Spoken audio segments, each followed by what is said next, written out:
Hello, hello, hello. Welcome back to Otis Frampton Live. I am Otis Frampton. Still, I remain Otis. That's probably not going to change. I don't know why I even say the name of the show. Should I? I don't know. I really don't. I guess there's protocol in this, but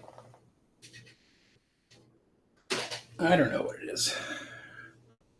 How are you doing today? I'm going to be working on this. I'll tell you about it in a second.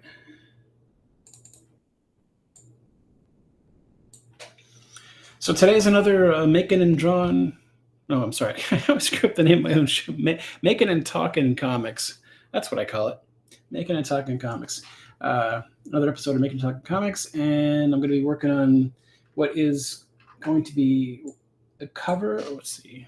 It's the cover of issue 4. This is issue 4 of the Patchwork Girl of Oz. Working on the cover for it. Here's where you can see the title is going to be right here. I need to do some work to make it pop out. I've got some adjustment stuff going on, but there's the title. And I'm thinking about working on some title treatments in Affinity Photo on the iPad, which is more Photoshop-like, and I can do variations with like a stroke around the text and stuff like that. Procreate doesn't have that. Because it's not a Photoshop clone, it's a drawing and painting program.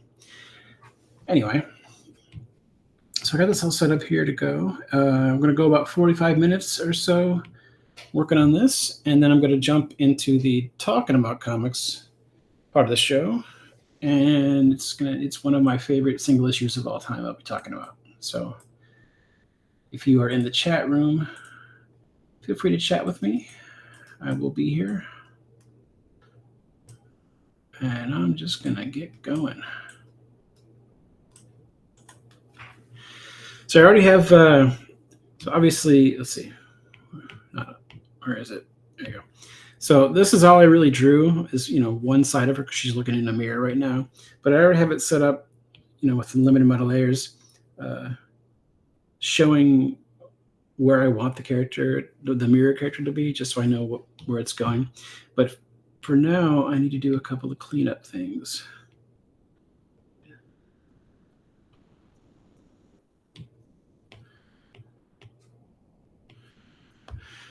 I was going to do something different today for the Makin comics part, but I'll hold off on that until next week when I'm a little more prepared for it.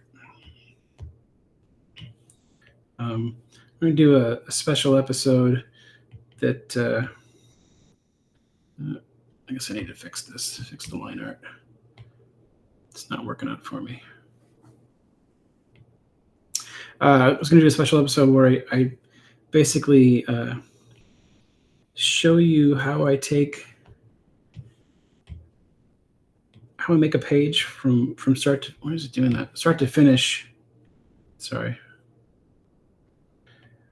From the script to the roughs.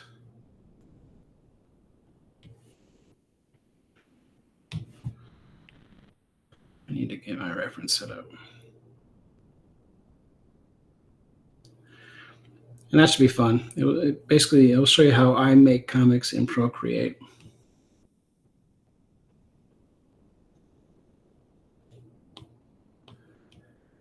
I think that'll be useful. Part of me just wants to do a video series, sort of how to make comics the Procreate way, sort of a riff on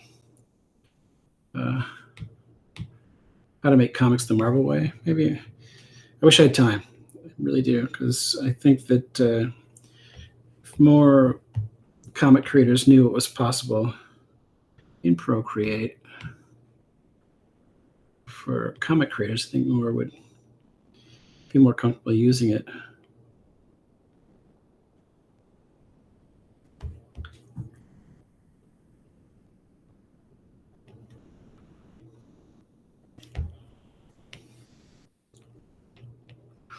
I have been making comics in Procreate for many, many years.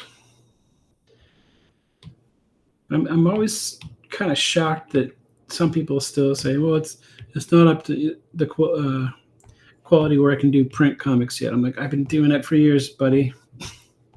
I don't know what you're talking about. I really don't. Even lettering. I do lettering in Procreate now. Since they added the text feature, I don't know how many years ago now. It feels brand new to me because everything feels new to me. I'm at the age now where time sort of doesn't feel normal anymore. You know what I mean? I don't know if you know what I mean. But yeah, even text. I think a lot of people don't think you can use Procreate for that kind of thing because they're still stuck in this idea that you need to use a vector program like Illustrator, because lettering has to be vector. No, it doesn't. Stop it. It doesn't. And you don't need to use CMYK anymore. Printing has evolved.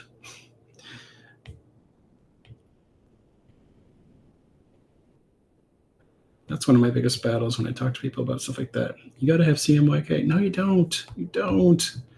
You just need to find the right printer.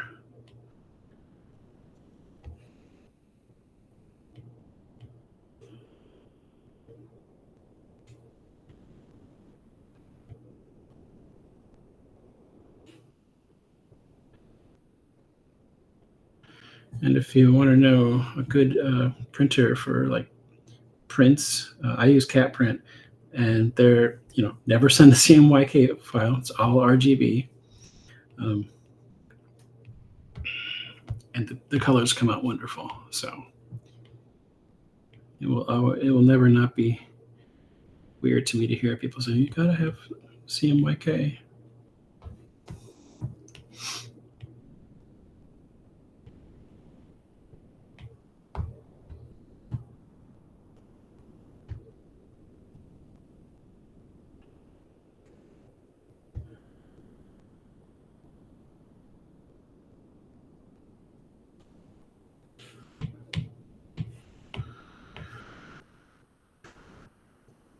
That said, if you're bound and determined to continue to think the old ways, but that's fine. You got to do your own thing. Oh, that's what I forgot to do.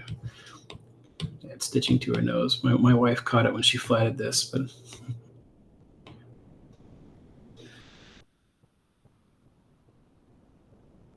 when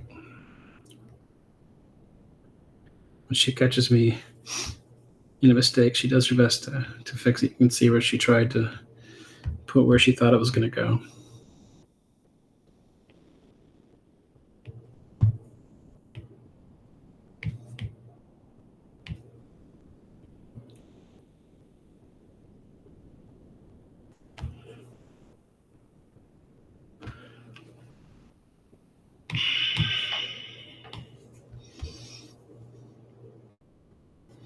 Yeah, I highly recommend Cat Print for making stuff, making prints and stuff. Really, really quality work. I always use the glossy, heavy cardstock to do my prints, and they always come out really great.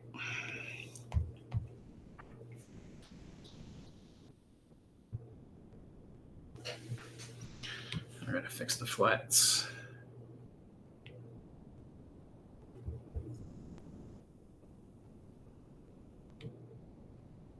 Oh, I think I still have drawing guide on. Yeah.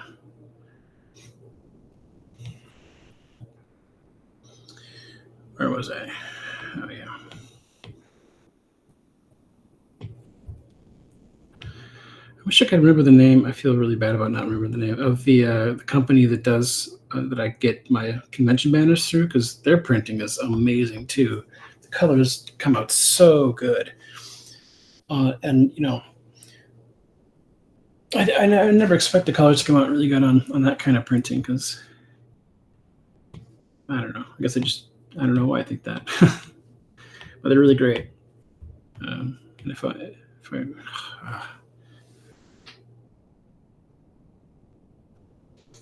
I wish I could look it up right now, but I'm doing stuff.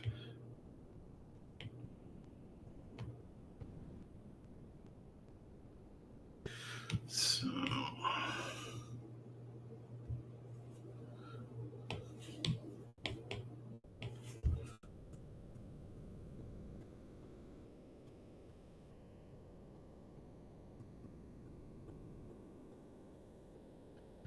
I like getting this big close-up of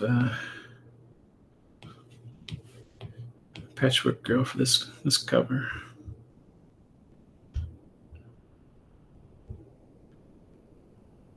Where she's looking at herself in the mirror for the first time, sort of delighted at what she sees.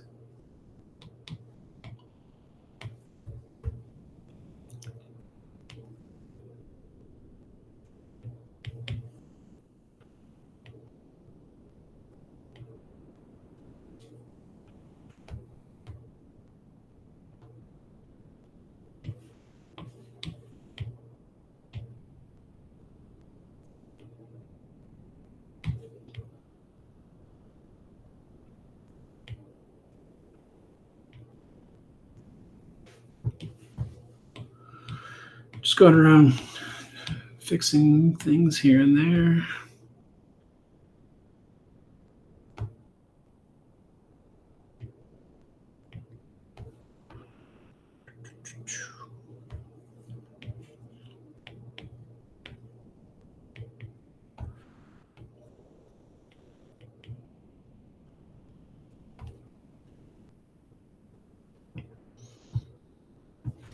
I still have my layouts visible here, my roughs, because there'll be a mirror back there. You can see the edge of the mirror. I need to get it placed better. It's creating a weird tangent with her nose right now, but needs to be right back there. All right, what to add? Let's do it.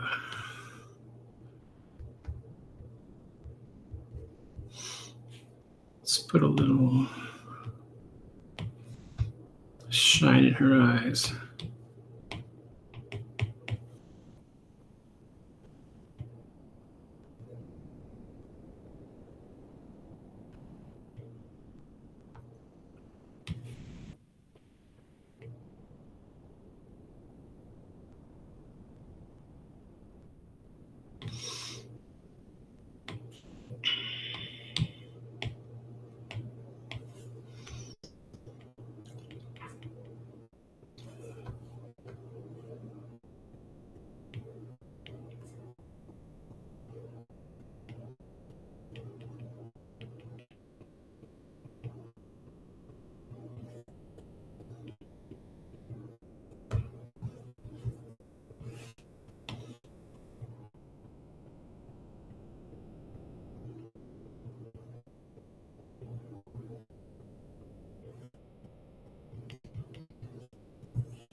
Whoops. Oh, I know what I was doing wrong.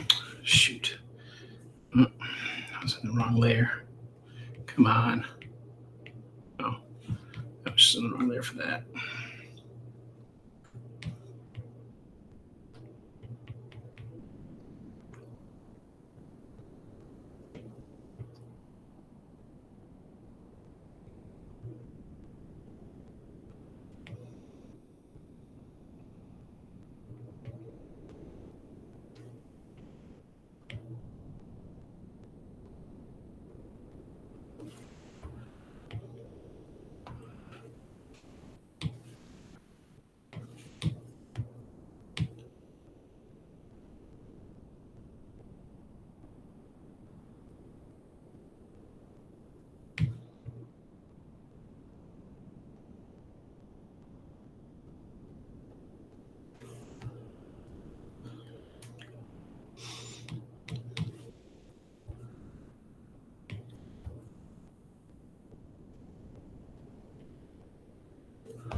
Layouts off again. See if we need to fix anything down here.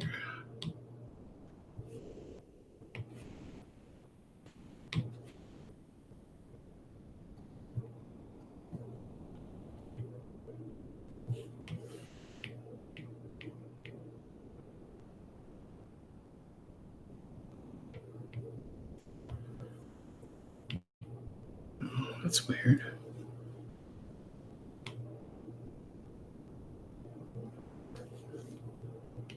Oh, that's why. I kind of remember coloring that.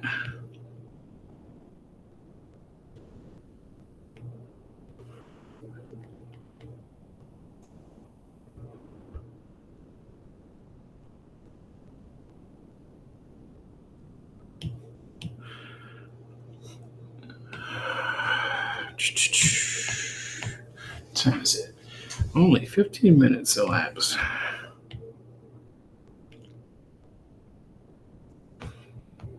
All right. I think all I need to do is some highlight.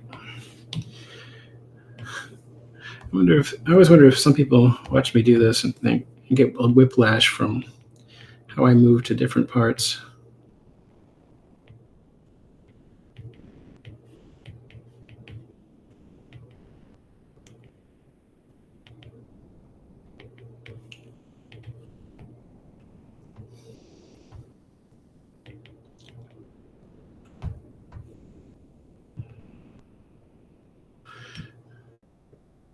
I don't like that. Let's make this a little thicker. There.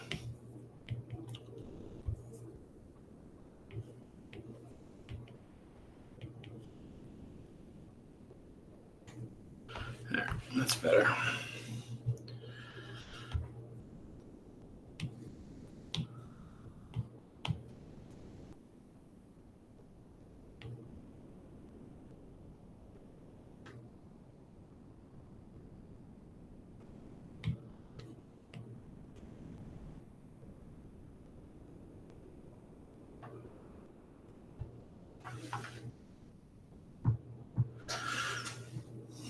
Okay.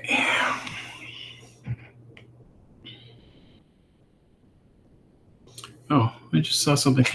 Wow, how did I see that before? My wife cut another thing. Let me grab my reference here real quick. My wife caught it and I didn't. So many characters. Oh, that's where it is. Okay. My wife caught a mistake in the drawing and tried to do her best to fix it, but she didn't know her husband was so dumb. Let's turn everything off real quick. I'll fix it in the line art. Drew the stitching wrong. Whoops. So I did it a couple times, didn't I? So she needs to have a stitch like, oh, come on.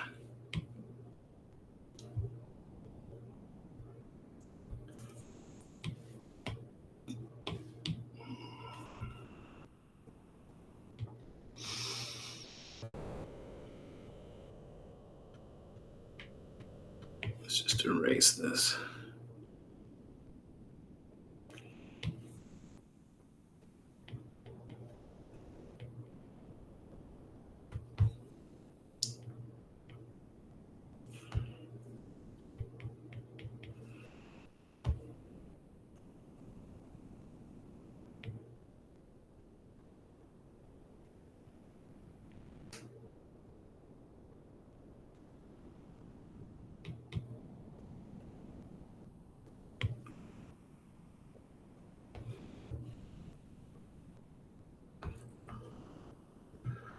All right, now let's turn the.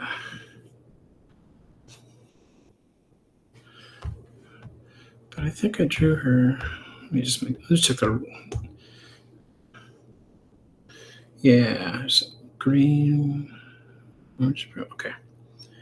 The patchwork on the Patchwork Girl has been one of the more difficult parts to sort of figure out how I wanted to do it, because you have to make a choice with this character. You have to say, well, do I go all in and develop some sort of pattern for the patches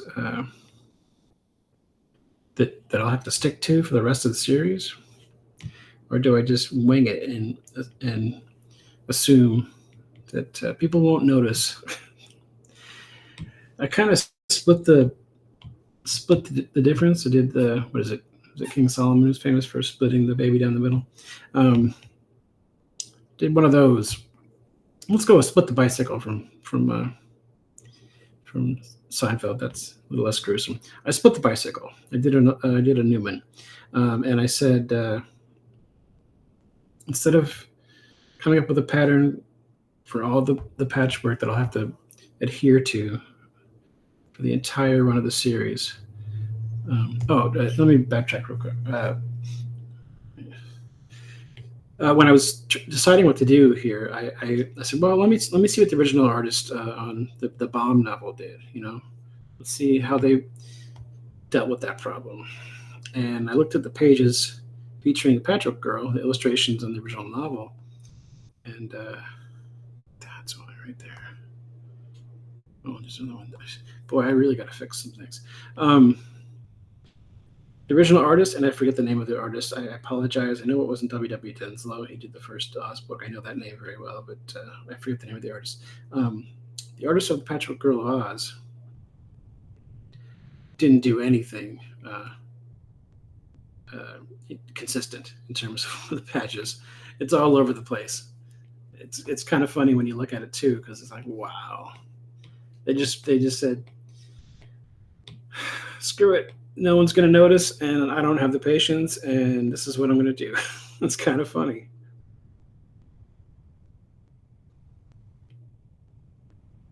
So I decided to go kind of halvesies, like I said.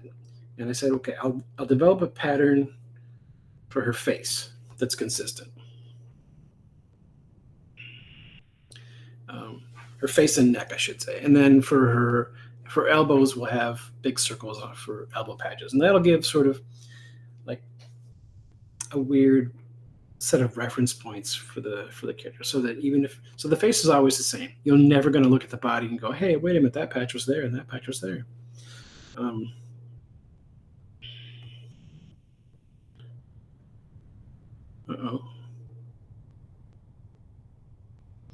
Where's my... Sorry, I gotta get my color reference real quick.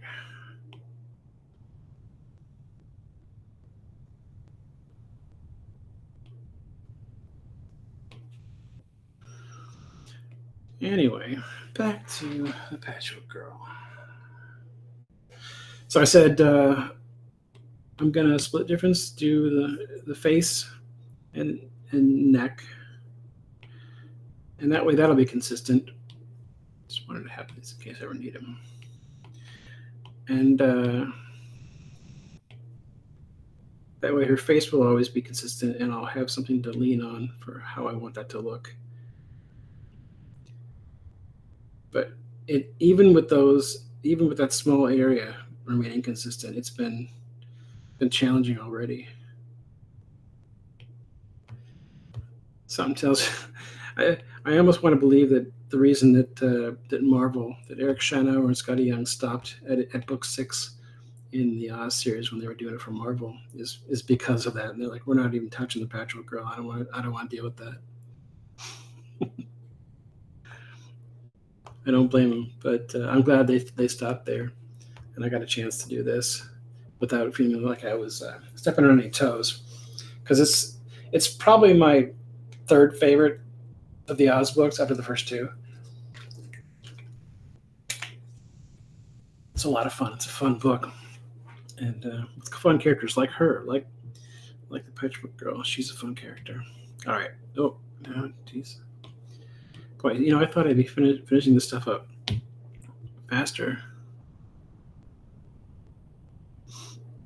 You're getting to see a lot of scrambling to get things right.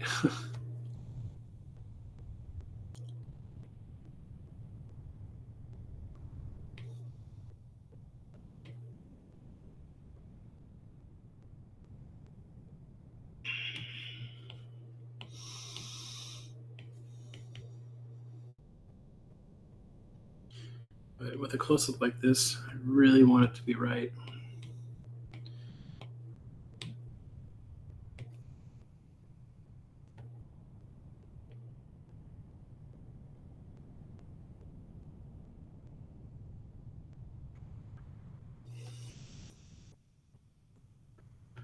Okay, I think she's right now.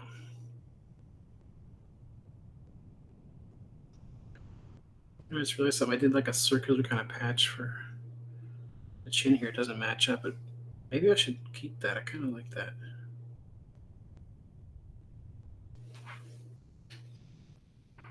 One thing I did that's I'm going to digress here for a second. It's a when you adapt something from one medium to another, like a book to a comic, things have to change in certain ways because they're different mediums.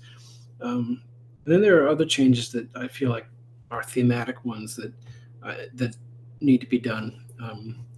In the book, she has button eyes. You can see them here. Uh, sewn on, and then the button eyes stay when she comes to life. I just felt like that it was a creepy look, and it made her look still lifeless. So I'm in my version, when she comes to life, there's going to be a direct. You'll see her eyes change to more sort of realistic eyes, so to speak. I needed that. I thought she needed that. So I thought sometimes you got to make changes to fit things, and that's one of the changes I made. All right.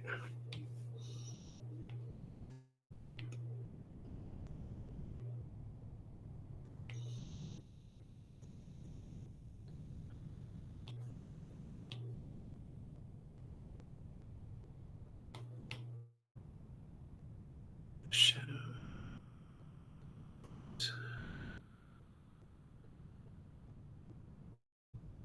Yeah, I think I would add a little bit more shadow there. I'm actually coming up with against another moment where I'm not sure if I want to do a change or not. Make a change. There's a moment where Dr. Pipt pulls out a pipe and smokes for a little bit. Now, I don't smoke, and it's fine if you do, and I'm not like anti-smoke. If you want to do it, I'm live and let live and that kind of thing. I'm just not sure I want that in a all ages comic in 2024. I'm not sure if it fits. I'm not sure if it would be a good idea. I'm still debating it. I'm gonna talk to my wife about it. Maybe she can. But maybe I should also like put out feelers to other people and see what they think. It just doesn't feel appropriate to me. It's not as ubiquitous as it was back in 1913 or 15 that Petrol Girl came out. I think it was 1913. I could be wrong. I should know these things just off the top of my head, right? I think it was 1913. Right. All right. So I think we're pretty much done coloring Patchwork Girl here.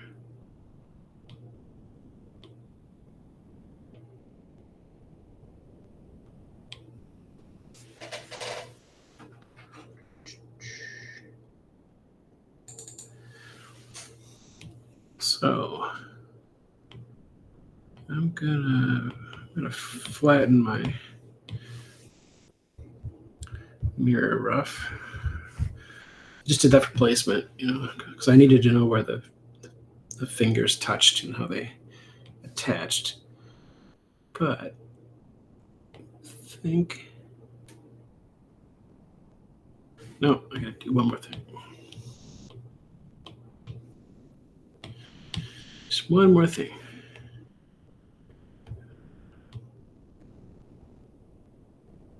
I can always do this over again if I want to. But the next step will be to sort of, copy and paste her into the mirror version, and I can always replace it if I need to.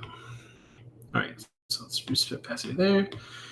Duplicate this. Call this mirror character. I'm gonna flatten it, flip it. Oops.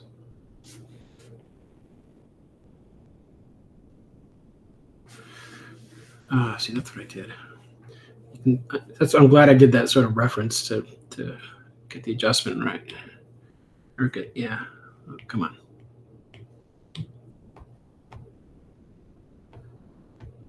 All right.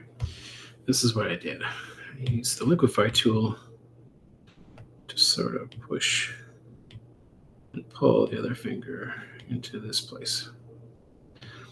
So it looked more like they were touching.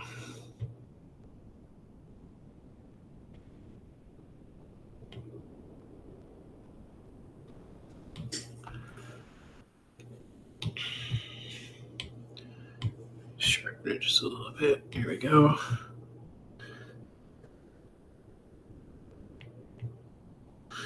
Now let's drag this down here below. I have a layer of sort of light blue set here to give it, a little bit of a diminished look so she looks a little more mirror-like. I'm gonna do some effects work too, but the mirror effects going on, and I also have a little bit of blue light here. I'm going to add, like I said, there'll be more effects worked on the mirror to really clarify that it's a mirror, but that's the start. All right. Actually, let's just do this group, Mirror Girl. Drag these in here. Whoops, that's not what I wanted to do.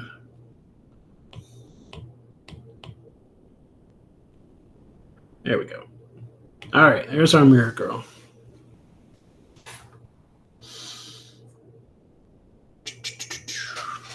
Now, got some time. Put the roughs back on. Let's tackle this background. It's not going to be much background to this page.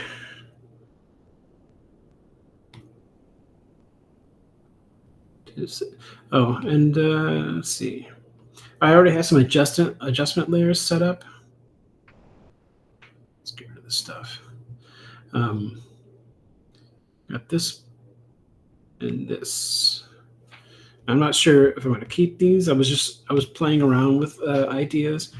When I see it now, I feel like it takes away too much of the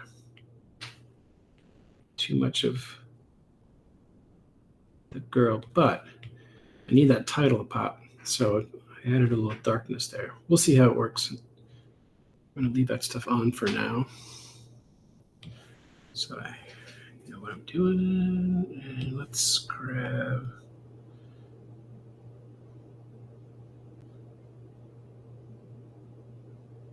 hold on one second. Let me grab something. Where is it? My color reference. No, not there. That's weird. Oh, yeah, here. So let's grab that.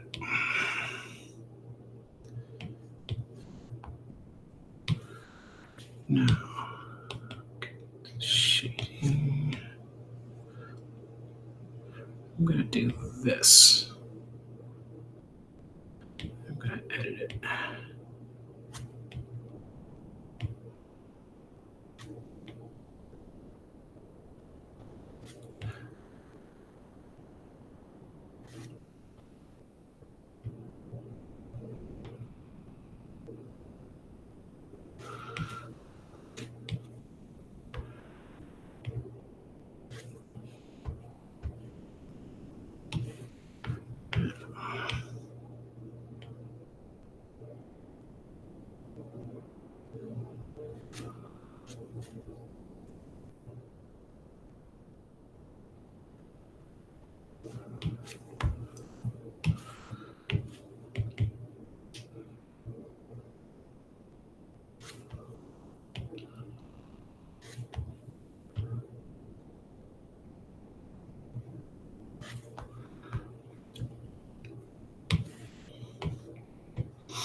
Come on. Cooperate.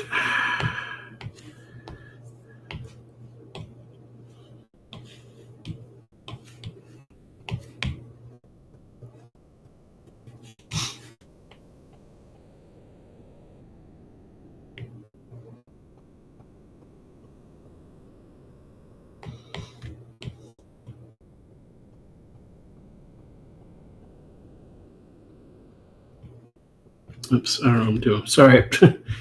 Let's go back. There we go. There we go. That's what I'm trying to do.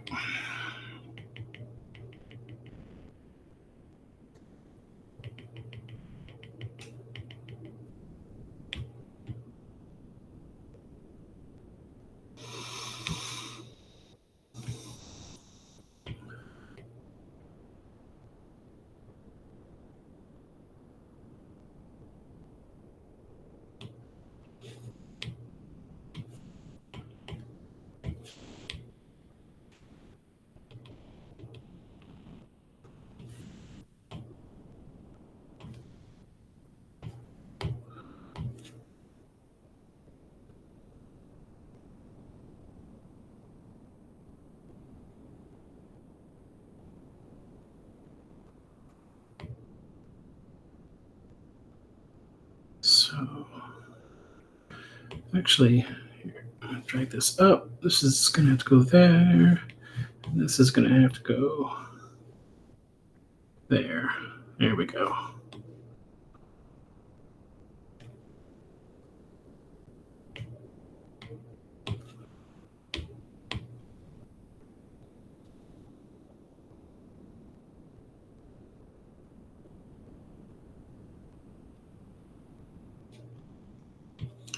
There we go. Now it's coming together. Still a little too dark, I think. So I'm going to select that. I'm going to diminish it a bit. So she stands out more. There we go. Same with this.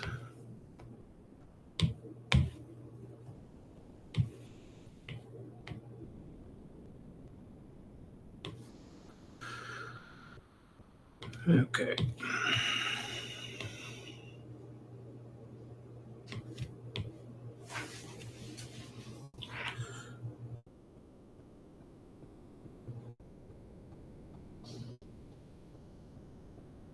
I'm just going to rename this mirror since that's really what the group is going to be.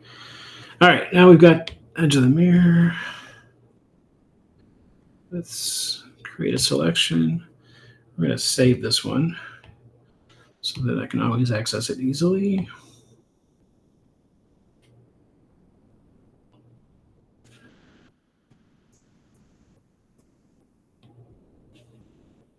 Whoops, that's not what I wanted to do.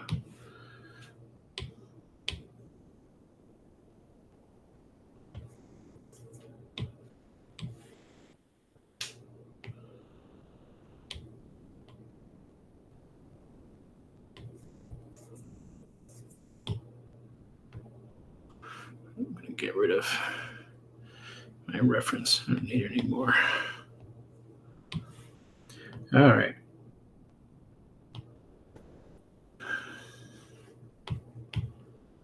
Let's throw a little more blue into the background here.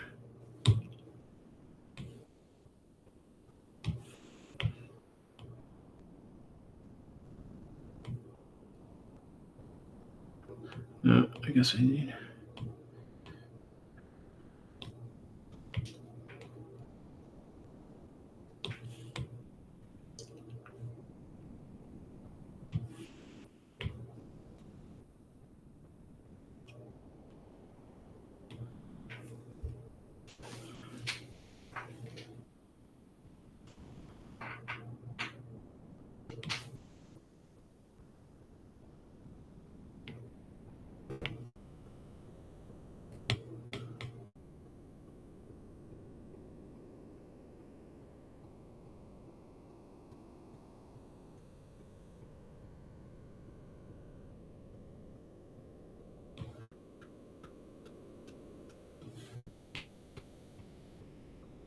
All right, let's get some. What time is it? Getting close.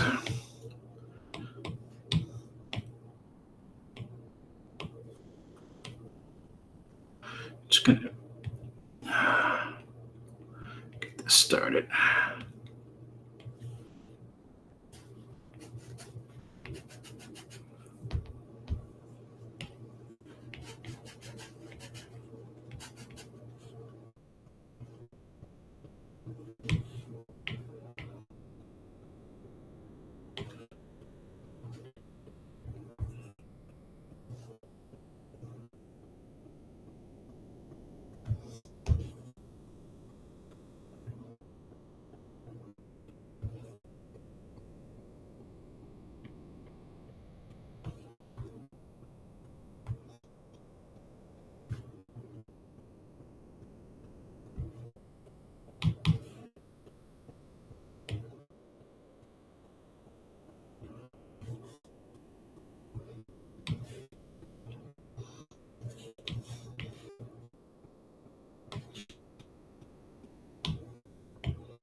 Hey, Donald, how you doing? Sorry, I didn't see your chat there until just now. Not sure how long you've been there. About to switch over to the talking about comics part. There's still plenty to do here, but got some progress on it.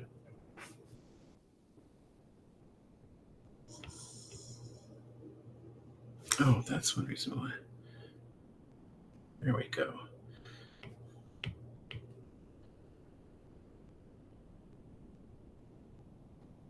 Oh no, that was. What am I doing?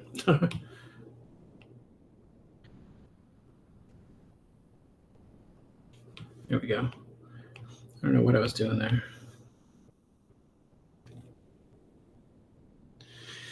I'm gonna have to think about this. Figure out what I really want this to look like because it's not quite getting there with it.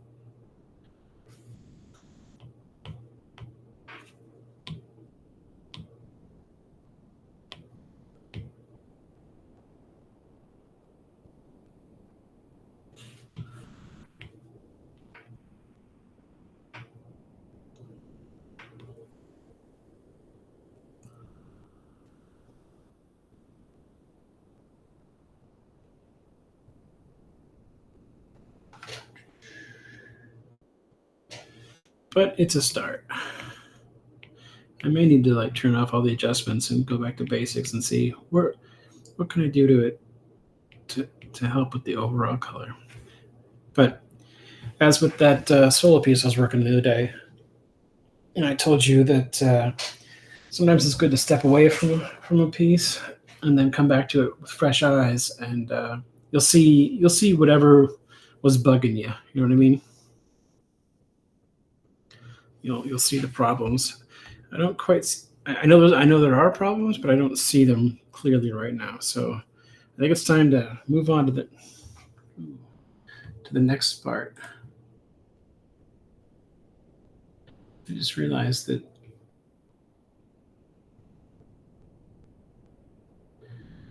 I've been working here without my focus locked. Okay, so that's I'm gonna call this done for now. We're gonna move on to the talking about comics portion of the show.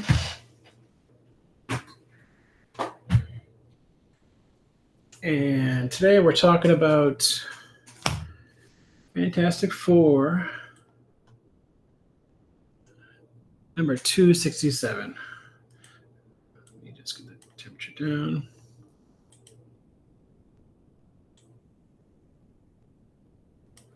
Here we go.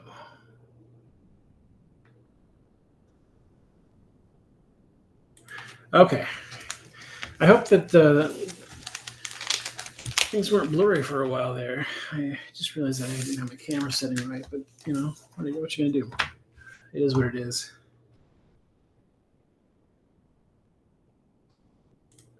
All right. Fantastic Four 267.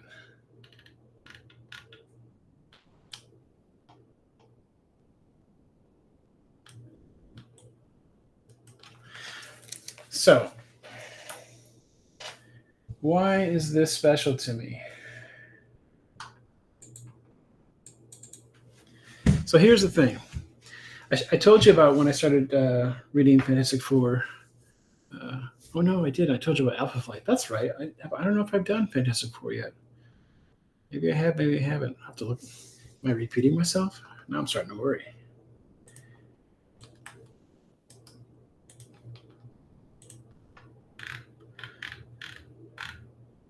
I don't think I am. Let me just make sure. No, I am not. I am definitely not repeating myself. Okay, good. So this is the first issue of FF. I got into Fantastic Four after starting to read X-Men comics, issue 174. And when I was reading Uncanny X-Men, I started to get back into, started to go back through the backlog of X-Men comics, and pretty soon discovered the Dark Phoenix saga and John Byrne's run with Christopher Claremont on X-Men. And it just so happens that one of the first trade paperbacks to ever come out was Dark Phoenix Saga, and it came out right when I was getting into comics. I feel very lucky about that. Snatched it up, read it, loved it, still love it. But I became a Byrne fan, and I started reading Fantastic Four because I was seeking out whatever he was doing at the time too. And he was doing Alpha Flight and this at the same time. And this is one of the first issues. I think it was 263 or about that. I think that I started reading. It was a handful of months before this, but this issue is really special to me. It's one of my favorite single issues of all time. And you look at the cover, you don't think it's going to be anything more than just sort of typical superhero comic with a hero fighting the villain. Before I go on with that, I want to point out the cover here. You can tell that it was the background is just sort of, he aped over a photostat of like a Xerox copy of a photograph. You can really tell how he did that, and man, it works. This cover would probably look a lot different these days with the background, but he did what he had to do, and then he actually used zip tone. You can see they used zip tone on the octopus arms. I'm just noticing that, to be honest, for the first time. I don't think Byrne did that very often. I'm pretty sure he doesn't do it anymore. He inked this, I think, too, right? He was still inking. Somebody else came on to ink FF at a certain point towards the end of his run. I forget who it was, but it really changed the look of it. John Byrne inking his own work it's really awesome. Anyway, so you think it's going to be like your standard sort of superhero comic, but it starts out in a hospital, and they're hanging out talking about Susan Storm. She's been pregnant, and there's something wrong with her. And this is soon after She-Hulk has come onto the team after the Secret Wars. And it's funny, Byrne does this great thing in his comics where he's able to sort of lay in backstory in a really cool and natural way. And he does that in this issue. It was really helpful for me at the time as a reader. But what he does is, because She-Hulk's the new character, he jumps into her thoughts, and she's like, I can't believe I'm here. I can't believe I'm actually here as a member of the Fantastic Four looking at these guys, because there's Dr. Morbius. Who's that? Hold on. Walter Lankowski. Oh, he's from Alpha Flight. And then Bruce Banner. And she's just amazed at the company that she's in. These four amazing people of science. And so she starts thinking about her situation, and then you get to see a little backstory on that. But then you get he jumps into Banner talking about stuff, and so Banner's talking about Dr. Octopus, and here's the backstory of him, and you can tell Byrne is really sort of recreating some scenes from early Amazing Spider-Man issues, and it's really great. But he's so good at laying in this backstory stuff. There's an issue of Uncanny X-Men right after Dark Phoenix Saga that I want to show sometime, where the whole issue is basically backstory, history of the X-Men, and it's just wonderful. I love it so much. Anyway, so moving on. Reed Richards comforts Sue. He needs to find Dr. Octopus because Doc Ock is the only one who can help his wife, with whatever's ailing her. I forget what the exact situation is, and he finds her. And this is a great issue from a storytelling point of view because you get the sympathetic villain. Look at this panel where, Reed comforts him, and it's a great way. I probably had heard of this character from Spider-Man cartoons, but this was my first experience, I think, reading a superhero comic where you got into the villain's head and the villain was humanized. Just working my way through this. You get to this big action sequence that's sort of foretold in the cover, and once again you can see John Byrne's using these. I think he's either using direct photocopies or photostats, or he's inking over them. I'm not sure which is the case, to be honest. I would guess he's redrawing and inking because that looks like possible line work here, so that he's able to still ink. Otherwise, you have to lay down like paper and cutouts. Probably be difficult. But point is, he's using some interesting tools available to him to speed up the process instead of having to draw out all the New York skyscraper stuff. And then at a certain point, this page here, he just makes the backgrounds disappear, and it still works because he's already established it. It's really great. That's a great tool for comic storytelling, by the way. Establish your setting very, very well, and then you can just ignore it for a while. I mean, obviously there's the water tower here, but beyond that, there's nothing, and it still works. There's another photostat. I love this panel here. I think there's a famous cover that he did where it's similar, where you see Doc Ock's arms crushing the wall and Reed Richards at the same time. It's good stuff. So we're getting to the end here, which is the main reason why I wanted to show this and why, look at this, so much power in that shot there. Really great stuff. So the main reason why this issue is so special to me, and why it makes such an impact even today. Now, if you don't want to get spoiled for some reason for this issue back from 1983, I think it is, cut out now because I'm going to spoil something big. I think it's with this page turn. Yes, it's this page turn where he gets back. I think he says he gets back in time. Oh, and he finds out Johnny looks upset, so he runs to the doctor to find out what's going on. And this page turn is a gut punch. It was to me at the time because I was new to the stories and the characters.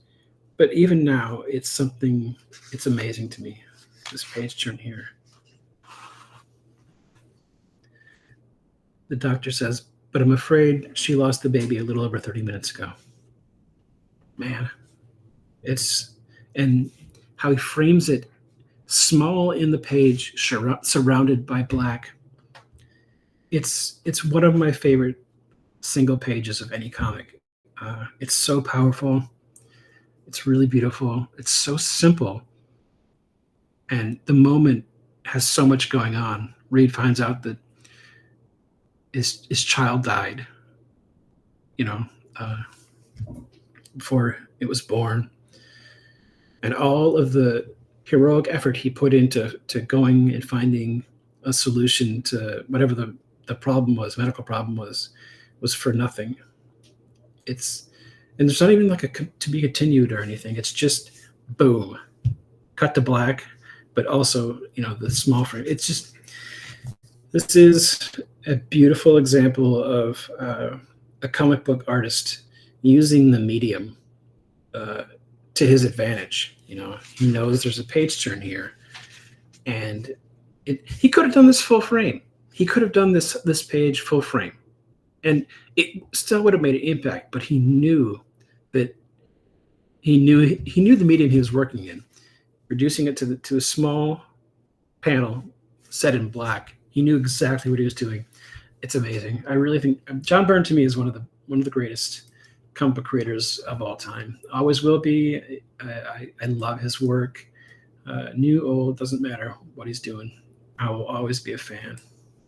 Really beautiful stuff. Really great.